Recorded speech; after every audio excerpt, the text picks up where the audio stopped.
Nga pala guys, in today's video, paano nga ba magpalit ng fuel filter for the 56 engine. So, tanggalin muna natin to. Positive screw.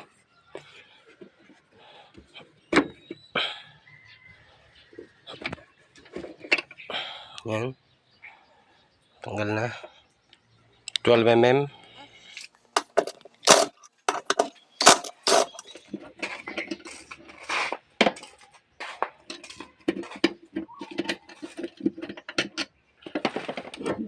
Socket. Remove.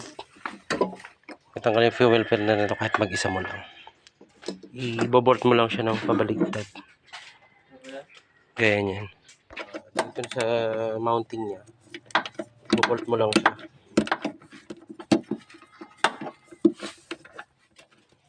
Tanggalin muna natin to.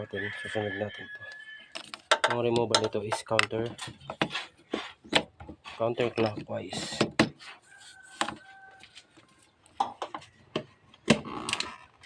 Okay.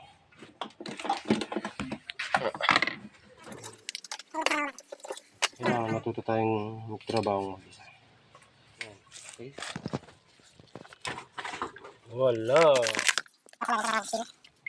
Napakarumi na niya. And at the same time, meron na siyang water contaminant.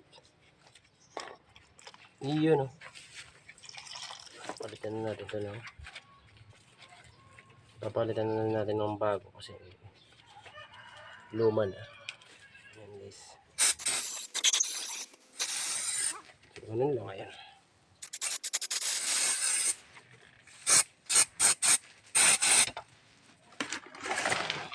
Ito yung bago. Ayan, unbox. So bali ito guys, tatanggalin natin tong plastic dito sa rubber. Kasi for the purpose ito na para sa ibang sasakyan, ibang makina. So tatanggalin natin to. Kasi hindi, bago ko siya i-install, lalagyan ko siya ng diesel. Para suwabe yung kanyang pagkakasapak. I-fit mo lang siyang ganyan, may primer. Yun o. Then of course, papalitan natin ang bagong o-ring niya. Yun o. Bago na yan. Para hindi tumagas yung langis. I-fit natin siya snug lang. Tighten na siya. Bali, i-reverse mo lang yung process. Then, pwesto mo na siya. Make sure na hindi may ipit yung wire. Then, i-reverse mo lang yung process. Kung ano yung nahuli mong tinanggal, siya yung unang ibabalik.